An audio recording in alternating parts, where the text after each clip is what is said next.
Australia has hundreds of towns that disappeared. Not all at once, not dramatically. They faded, one family leaving, then another, a school closing, a shop shutting its doors and never reopening. Most Australians drive past places like this without realizing what they're looking at. A cluster of empty buildings, a road that leads nowhere, a name on a map that no longer matches reality. These aren't famous ghost towns.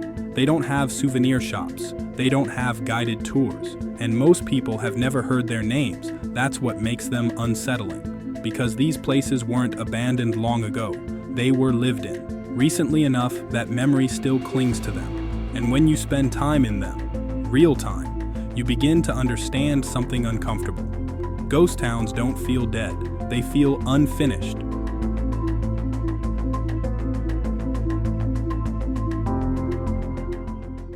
The first town sits in South Australia, far from the coast, far from cities, and far from attention.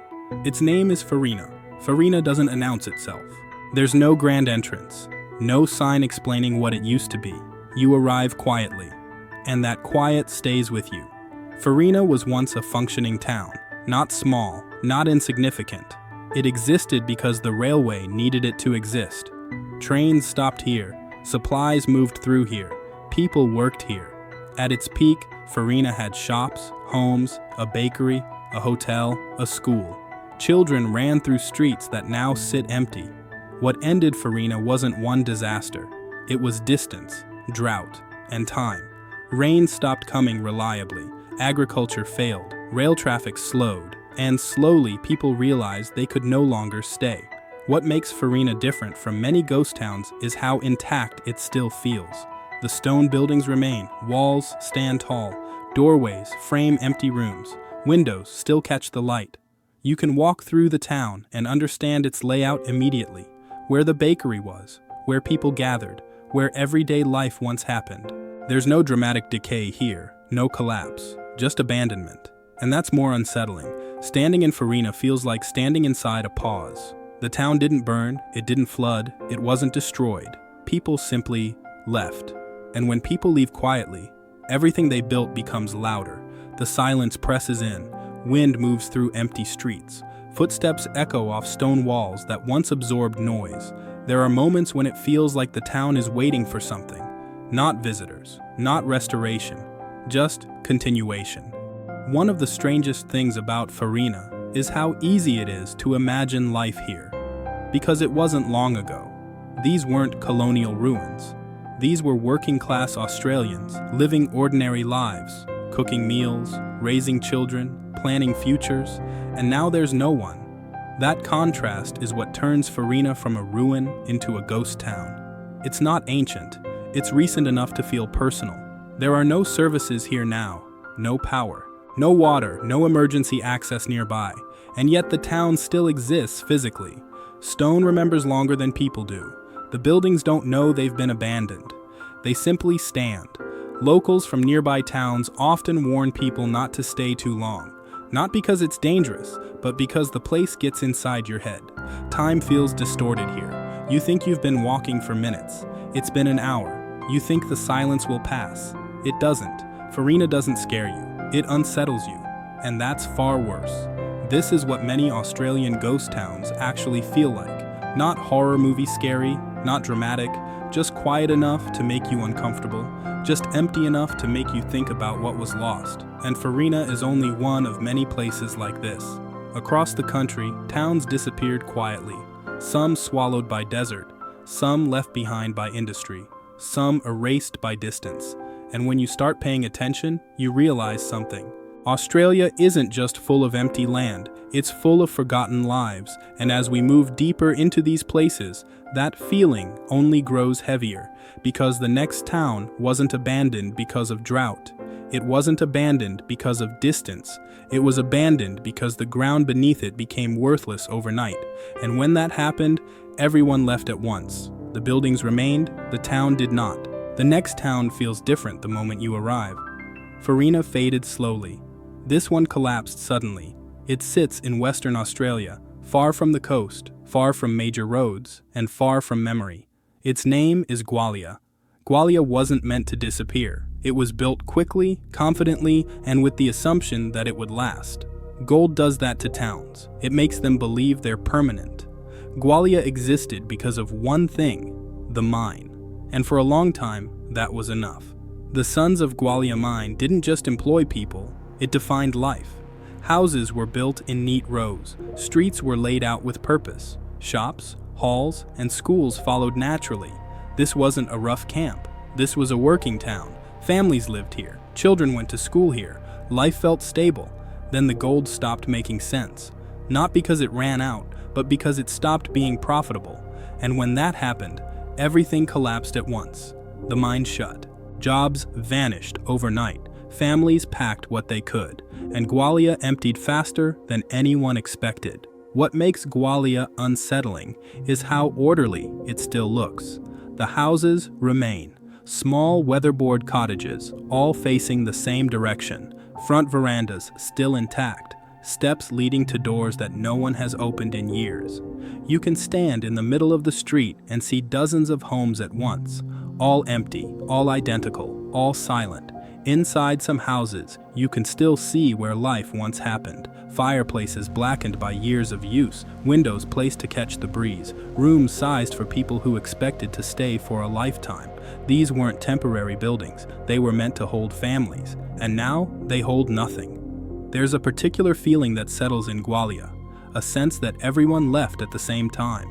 Unlike towns that thin out slowly, Gwalia feels evacuated, as if a signal was given.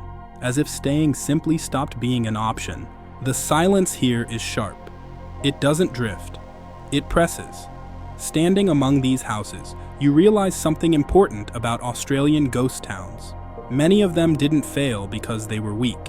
They failed because they were too dependent. One industry. One reason to exist. When that reason vanished, there was nothing to fall back on.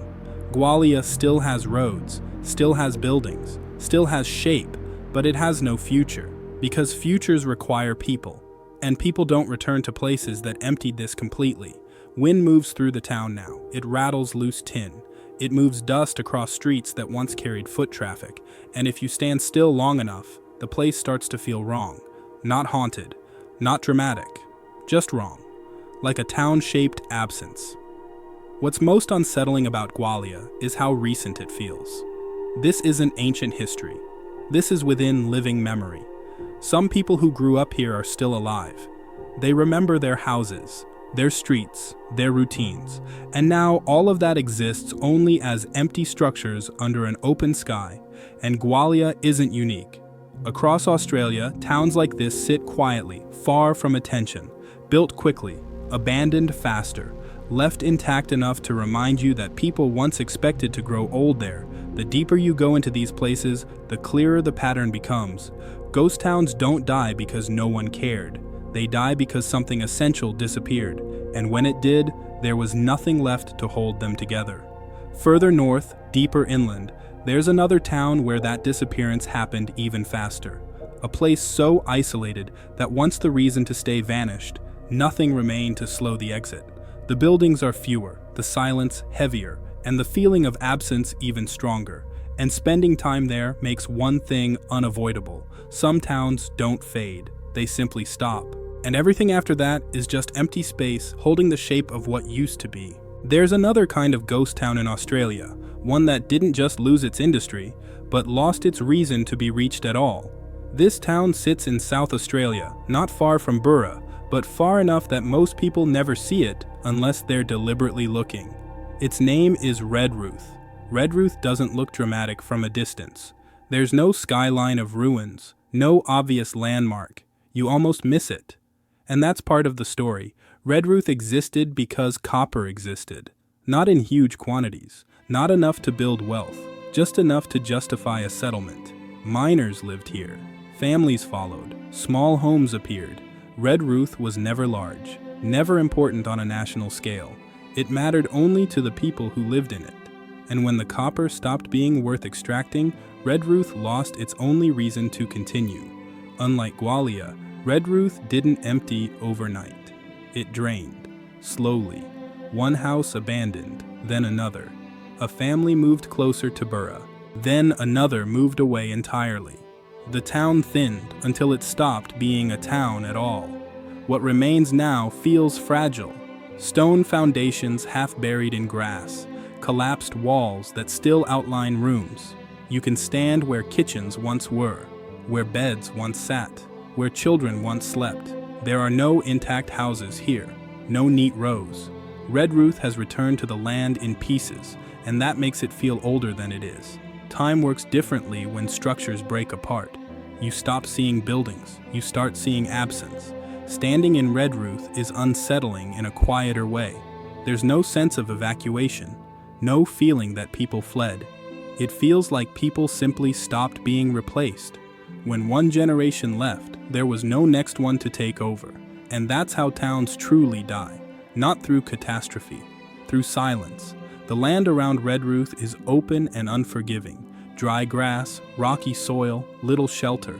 Living here was never easy. It only worked as long as work existed.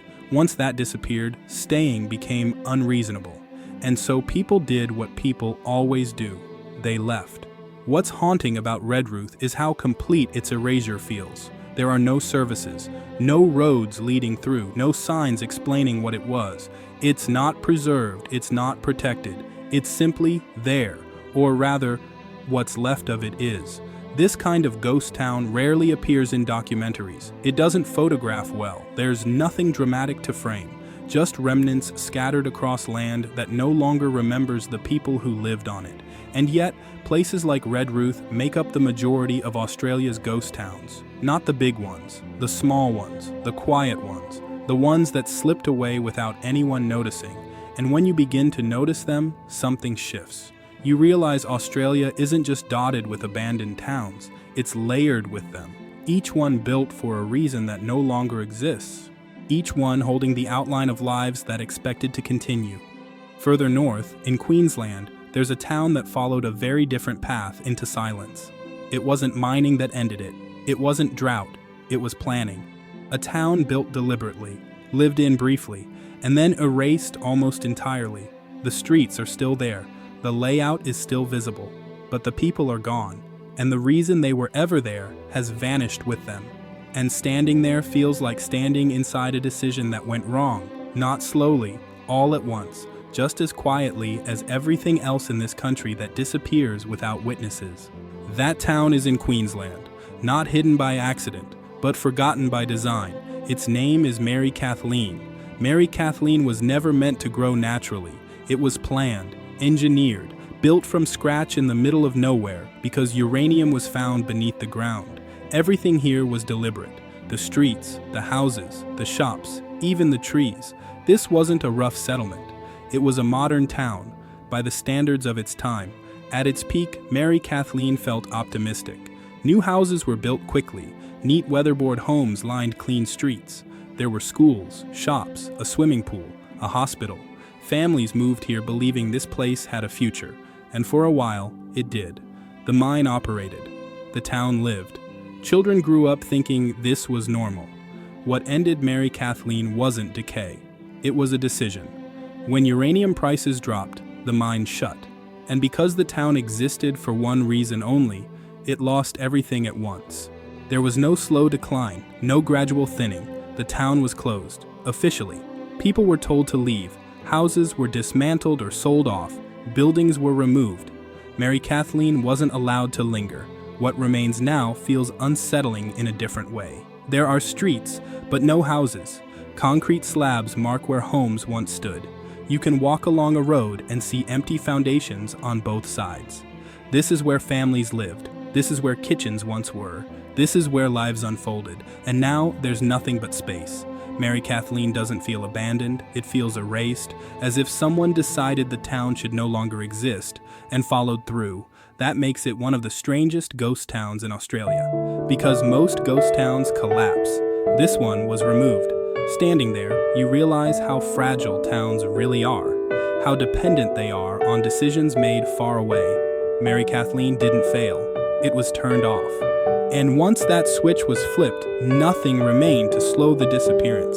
There's something deeply unsettling about a place where you can see the shape of a town without the town itself. No ruins to explore, no buildings to enter, just outlines, absence mapped onto the land. It forces your imagination to do the work, and that makes it harder to ignore. Australia has many towns like this, places that existed briefly, served a purpose, and were then removed as if they were mistakes. They don't become tourist attractions. They don't become legends. They just vanish.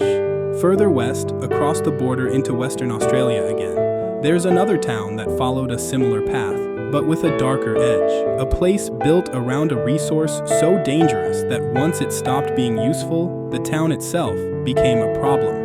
The buildings still stand, but people are warned not to stay too long. Not because of ghosts, because of what's still in the ground. And standing there, surrounded by empty houses and warning signs, you begin to understand something else.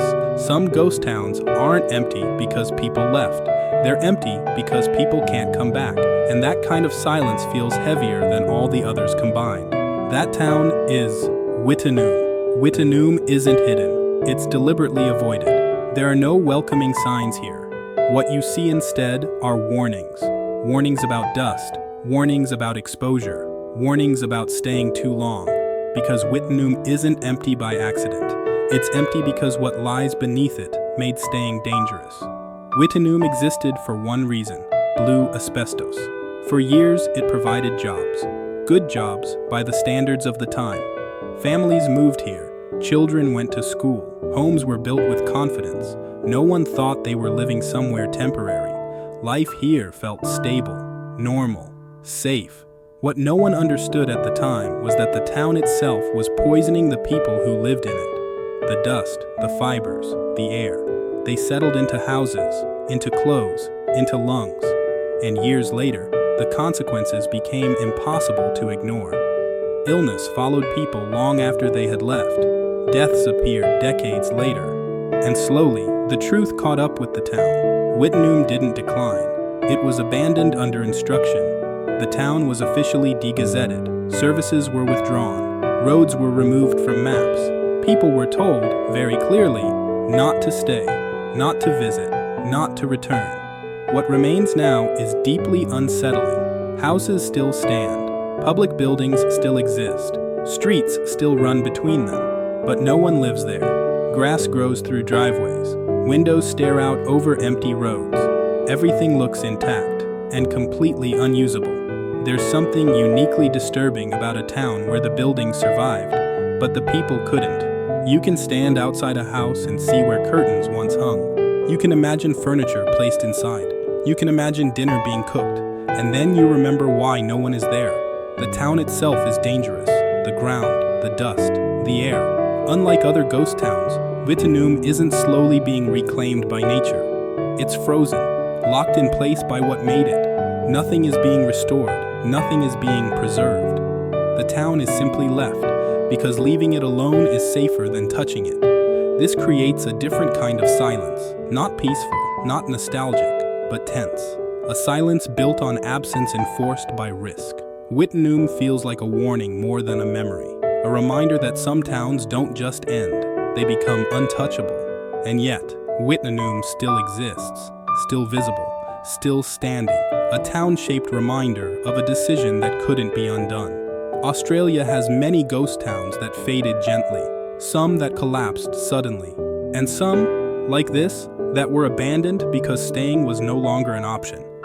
The reasons differ, the outcome doesn't. People leave, buildings remain, silence settles. Further east, in New South Wales, there's a town that vanished for a quieter reason. No disaster, no danger, just the slow removal of the one thing that kept people passing through.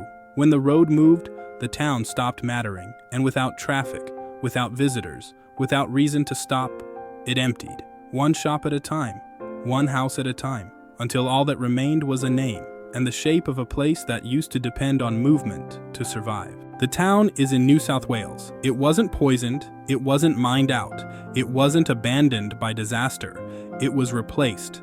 Its name is Old Adaminaby. Old Adaminaby didn't fail. It was deliberately moved out of the way. Before the Snowy Mountains scheme reshaped the region, Adaminaby sat comfortably in a valley. It was a proper town, not a camp, not temporary. There were homes, shops, schools, pubs. People didn't just pass through, they stayed. Families grew up there. Lives unfolded along streets that no longer exist.